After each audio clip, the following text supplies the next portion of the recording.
سلام بچه‌های عزیز، من میخوام برم کیش. بله میخوام برم کیش، خیلی خوشحال هستم. بله گوشیمو میذارم رو هواپیما. بله کمربند ایمنی. بله بستم.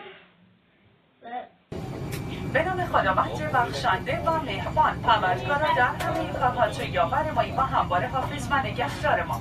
با ها سفر را بر ما آسان فرما و بر محمد صلی الله علیه و آله و سلم و آل او درود فرست.